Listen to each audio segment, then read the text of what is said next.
नमस्कार। स्वागत है आपका स्प्रेड पीस में। आज सुनिए मुंशी प्रेमचंद की लिखी कहानी चमत्कार।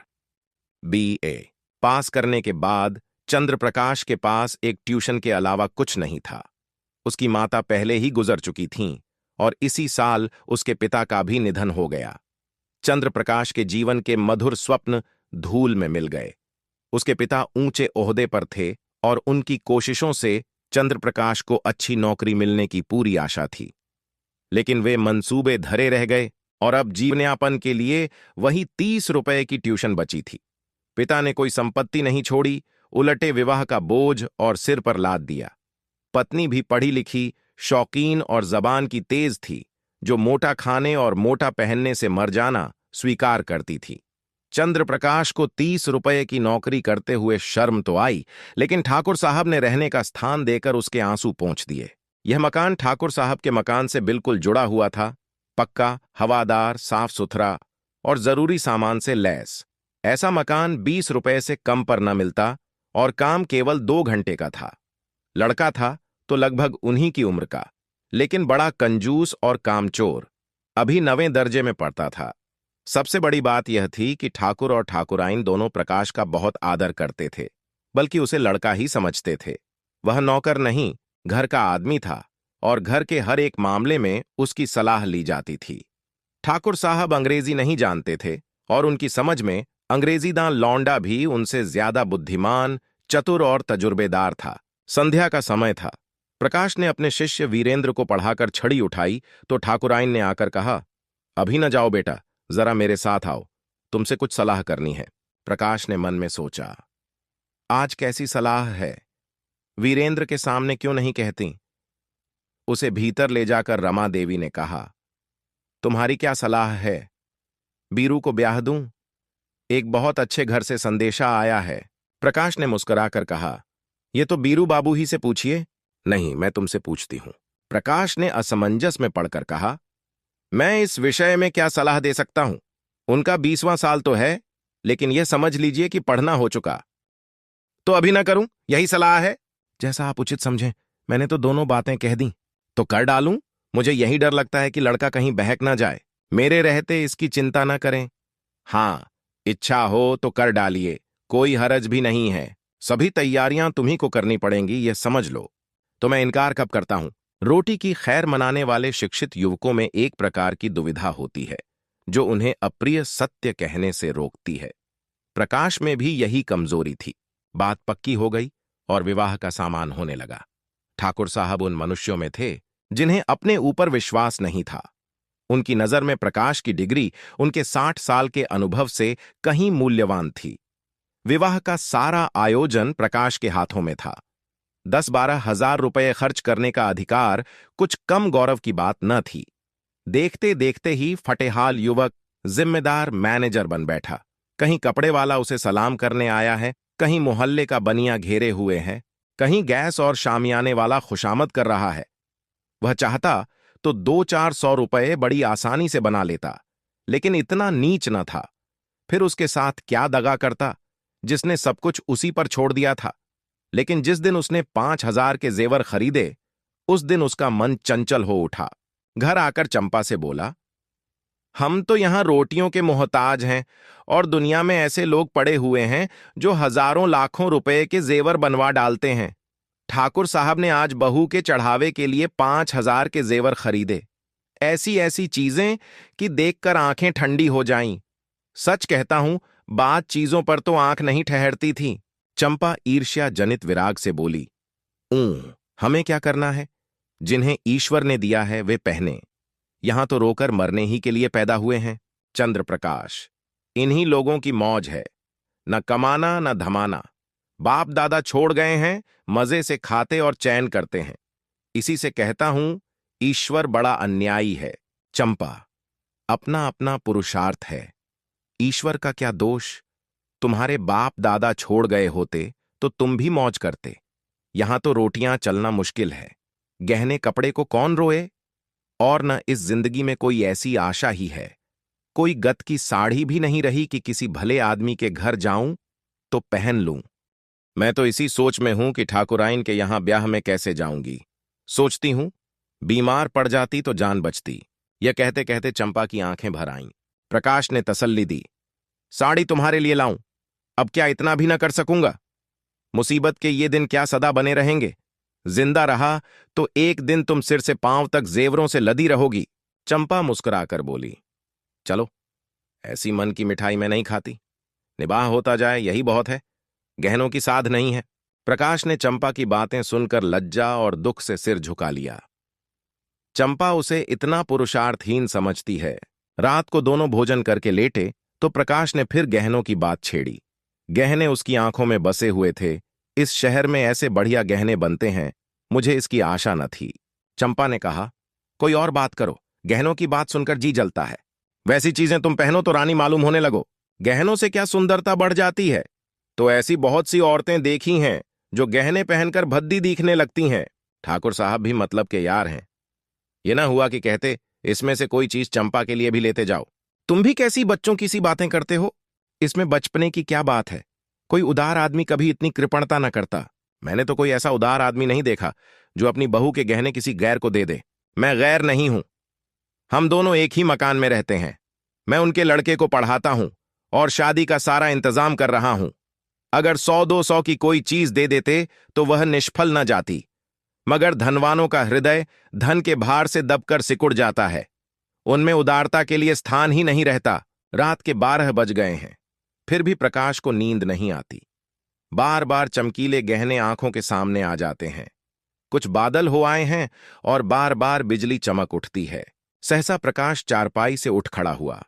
उसे चंपा का आभूषणहीन अंग देखकर दया आई। यही तो खाने पहनने की उम्र है और इसी उम्र में इस बेचारी को हर एक चीज के लिए तरसना पड़ रहा है। वह दबे पांव कमरे से बाहर निकलकर छत पर आया। ठाकुर साहब की छत इस छत से मिली हुई थी। बीच में एक 5 फीट ऊंची दीवार थी। वह दीवार पर चढ़कर ठाकुर साहब की छत पर आहिस्ता से उतर गया। घर में बिल्कुल सन्नाटा था। उसने सोचा, पहले जीने से उतरकर ठाकुर साहब के कमरे में चलूं। अगर वह जाग गए तो जोर से हंसूंगा और कहूंगा, कैसा चरका दिया, या कह दूंगा, मेरे घर की छत से कोई आदमी धर आता दिखाई दिया, इसलिए मैं भी उसके पीछे पीछे आया कि देखूं यह क्या करता है। अगर संदूक की कुंजी मिल गई तो फिर फतह है। किसी को मुझ पर संदेह ही ना होगा। सब लोग नौकरों पर संदेह करेंगे। मैं भी कहूंगा, साहब, नौकरों की हरकत है, इन्हें छोड़कर और कौन ले जा सकता है। मैं बेदाग बच जाऊंगा। शादी के बाद कोई दूसरा घर लूंगा। फिर धीरे धीरे एक एक चीज चंपा को दूंगा जिसमें उसे कोई संदेह न हो। फिर भी वह जीने से उतरने लगा तो उसकी छाती धड़क रही थी। धूप निकल आई थी। प्रकाश अभी सो रहा था कि चंपा ने उसे जगाकर कहा, बड़ा गजब हो गया। रात को ठाकुर साहब के घर में चोरी हो गई। चोर गहने की संदूकची उठा ले गया। प्रकाश ने पड़े पड़े पूछा, किसी ने पकड़ा नहीं चोर को? किसी को खबर भी हो? वह संदूकची ले गया जिसमें ब्याह के गहने रखे थे। न जाने कैसे कुंजी उड़ा ली और न जाने कैसे उसे मालूम हुआ कि इस संदूक में संदूकची रखी है। नौकरों की कार्रवाई होगी। बाहरी चोर का यह काम नहीं है। नौकर तो उनके तीनों पुराने हैं। नियत बदलते क्या देर लगती है? आज मौका देखा, उठा ले गए। तुम जाकर जरा उन लोगों को तसल्ली तो दो। ठाकुराइन बेचारी रो रही थीं। तुम्हारा नाम ले लेकर कहती थीं कि बेचारा महीनों इन गहनों के लिए दौड़ा, एक एक चीज अपने सामने झंझवाई और चोर दाढ़ीजारों ने उसकी सारी मेहनत पर पानी फेर दिया। प्रकाश चटपट उठ बैठा और घबराते हुए जाकर ठाकुराइन से बोला, यह तो बड़ा अनर्थ हो गया माताजी। मुझसे तो अभी अभी चंपा ने कहा। ठाकुर साहब सिर पर हाथ रखे बैठे हुए थे। बोले, कहीं सेंध नहीं, कोई ताला नहीं टूटा, किसी दरवाजे की चूल नहीं उतरी। समझ में नहीं आता चोर आया किधर से। ठाकुराइन ने रोकर कहा, मैं तो लुट गई भैया।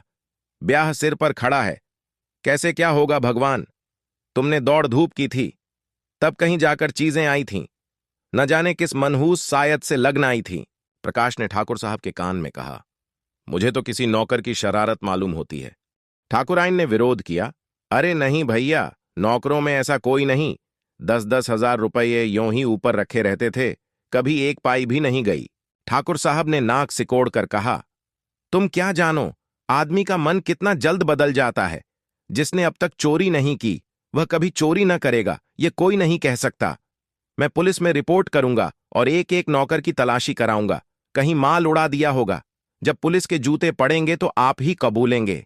प्रकाश ने पुलिस का घर में आना खतरनाक समझा। कहीं उन्हीं के घर में तलाशी ले तो अनर्थ ही हो जाए। बोले, पुलिस में रिपोर्ट करना और तहकीकात कराना व्यर्थ है। पुलिस माल तो न बरामद कर सकेगी। हाँ, नौकरों को मार पीट भले ही लेगी, कुछ नजर भी उसे चाहिए, नहीं तो कोई दूसरा ही स्वांग खड़ा कर देगी। मेरी तो सलाह है कि एक एक नौकर को एकांत में बुलाकर पूछा जाए। ठाकुर साहब ने मुंह बनाकर कहा, तुम भी क्या बच्चों की सी बात करते हो प्रकाश बाबू? भला चोरी करने वाला अपने आप कबूलेगा? तुम मारपीट भी तो नहीं करते। हाँ, पुलिस में रिपोर्ट करना मुझे भी फजूल मालूम होता है। माल बरामद होने से रहा, उलटे महीनों की परेशानी हो जाएगी। प्रकाश, लेकिन कुछ न कुछ तो करना ही पड़ेगा। ठाकुर, कोई लाभ नहीं। हाँ, अगर कोई खुफिया पुलिस हो जो चुपके पता लगावे तो अलबत्ता माल निकल आए, लेकिन यहां ऐसी पुलिस कहां? तकदीर ठोंक कर बैठ रहो और क्या? प्रकाश, आप बैठ रहिए, लेकिन मैं बैठने वाला नहीं। मैं इन्हीं नौकरों के सामने चोर का नाम निकलवाऊंगा। ठाकुराइन, नौकरों पर मुझे पूरा विश्वास है। किसी का नाम निकल भी आए तो मुझे संदेह ही रहेगा। किसी बाहर के आदमी का काम है, चाहे जिधर से आया हो, पर चोर आया बाहर से, तुम्हारे कोठे से भी तो आ सकता है। ठाकुर, हां, जरा अपने कोठे पर तो देखो, शायद कुछ निशान मिले। कल दरवाजा तो खुला नहीं रह गया। प्रकाश का दिल धड़कने लगा। बोला, मैं तो 10 बजे द्वार बंद कर लेता हूं। हां, कोई पहले से मौका पाकर कोठे पर चला गया हो और वहां छिपा बैठा रहा हो तो बात दूसरी है। तीनों आदमी छत पर गए तो बीच की मुंडेर पर किसी के पांव की रगड़ के निशान दिखाई दिए। जहां पर प्रकाश का पांव पड़ा था, वहां का चूना लग जाने के कारण छत पर पांव का निशान पड़ गया था। प्रकाश की छत पर जाकर मुंडेर की दूसरी तरफ देखा तो वैसे ही निशान वहां भी दिखाई दिए। ठाकुर साहब सिर झुकाए खड़े थे, संकोच के मारे कुछ कह न सकते थे। प्रकाश ने उनके मन की बात खोल दी।